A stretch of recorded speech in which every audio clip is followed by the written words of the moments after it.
La Corporación de Industria de Aviación de China develó un gran avión de transporte y un jet de combate de cuarta generación en el actual Airshow China 2014. Los dos aviones, que todavía están en desarrollo, dieron un vuelo de exhibición el martes.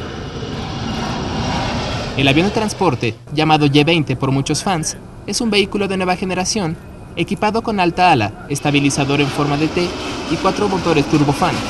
La compañía dijo que el avión será capaz de llevar a cabo diversas misiones bajo complicadas condiciones climáticas y geográficas. El primer vuelo fue con motor de desarrollo propio. La investigación y el desarrollo del avión y su motor están en progreso constante, y es por eso que podemos participar en la exhibición aérea en esta ocasión. No habríamos hecho este viaje si la aeronave no estuviera en una condición buena y fiable. Por su parte, el jet de combate de cuarta generación, SC-31, también debutó el mismo día, generando gran entusiasmo entre los visitantes. Con información de la oficina en Zhuhai, China, Noticias Xinhua.